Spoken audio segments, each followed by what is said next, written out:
Assalamualaikum warahmatullahi wabarakatuh. Perkenalkan, nama saya Bagus Indramawan dengan NIM 230100120140069 dengan asisten dosen yaitu Kak Fandi dari kelompok 5 produksi ternak unggas kelas A.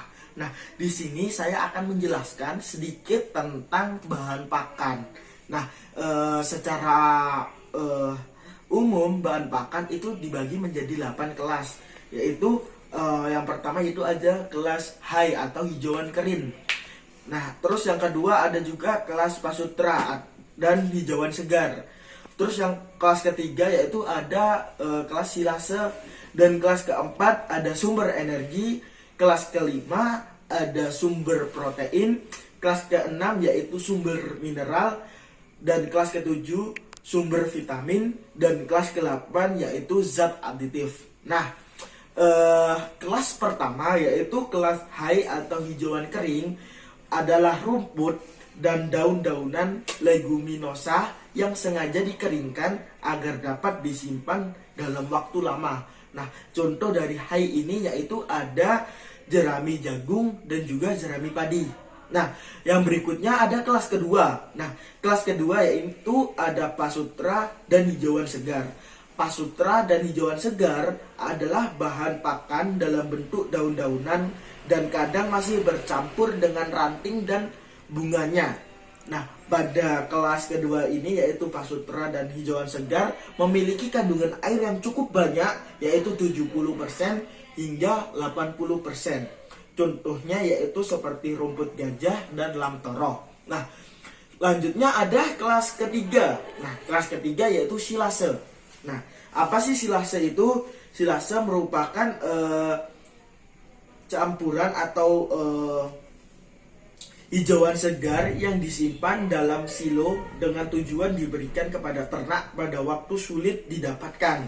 Jadi hijauan ternak ini disimpan dengan cara mensilase agar bisa diberikan di kemudian hari ketika pakan sudah menipis di dunia luar. Nah, contohnya itu ada silase azolla dan silase jerami.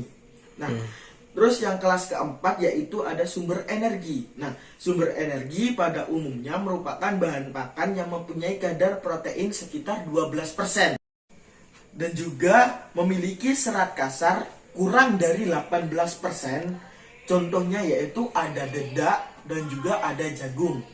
Nah, terus pada kelas kelima yaitu sumber protein. Nah, bahan pakan sumber protein terdiri dari 2 sumber, yaitu protein yang berasal dari sumber hewani dan yang berasal dari sumber nabati. Nah, contohnya yaitu ada tepung keong, BR1 dan BR5. Nah, berikutnya ada kelas ke-6 yaitu sumber mineral. Nah, mineral merupakan komponen dari penyawa organik jaringan tubuh dan penyawaan kimia lainnya yang berperan dalam proses metabolisme. Yaitu contohnya ada tepung cangkang telur, tepung tulang, dan garam.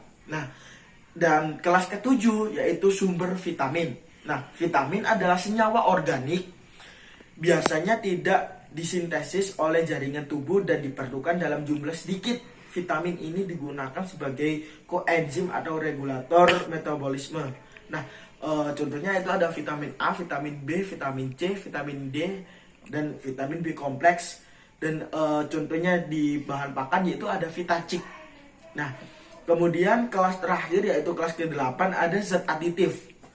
Nah, zat aditif merupakan feed suplemen dibagi menjadi 3, yaitu feed suplemen yang mengandung multivitamin dan mineral, feed suplemen yang mengandung komposisi multivitamin dan antibiotik, dan yang terakhir feed suplemen yang mengandung komposisi multivitamin, mineral, dan antibodi. Contohnya yaitu ada kunyit, jeruk nipis, dan juga bawang putih. Nah, berikutnya yaitu tentang protein dan juga energi. Protein dan energi saling bersambungan atau saling bekerja sama. Jika proteinnya terlalu tinggi, maka energinya rendah. Begitu juga sebaliknya, jika energinya tinggi, maka proteinnya rendah. Nah, berikutnya yaitu ada cara pemberian pakan. Nah, cara pemberian pakan umumnya yaitu dibagi menjadi waktu pagi dan waktu siang hari. Nah, ada juga secara terus-menerus. Nah, yang pertama yaitu tentang pagi dan sore hari, ini umumnya diberikan kepada unggas petelur. Nah, berikutnya untuk pakannya diteruskan menerus, jangan sampai tempat pakannya kosong. Ini rata-rata digunakan untuk ayam boiler. Kenapa demikian? Karena jika tempat kosong ayam boiler ini udah kosong, maka saat pemberian pakan lagi, maka ayam boiler akan berebut dan akan menimbulkan keinjaan, terinjak-injak, dan membuat ayam boiler itu akan mati. Oke, baik, pada kesempatan kali ini saya akan menjelaskan organoleptik dari 3 jenis bahan pakan. Nah, baik, di sini sudah ada tepung ikan. Nah, untuk tepung ikan tersendiri ya ini berbentuk mesh atau kayak tepung, berbentuknya halus dan memiliki bau yang sangat amis seperti ikan pada umumnya. Nah, warnanya coklat dan sangat halus sekali ya, kayak tepung beras. Nah, kemudian untuk bahan kedua ya ini ada jagung giling. Nah, jagung giling ini masih seperti jagung, warnanya kuning keorenan dan memiliki bau yang khas seperti jagung. Nah, dan juga untuk bentuknya ya ini kayak kerikil gini ya teman-teman ya, kayak masih kecil-kecil bisa dilihat. Nah, terus kemudian ada di bahan ketiga ini ada Vitacik.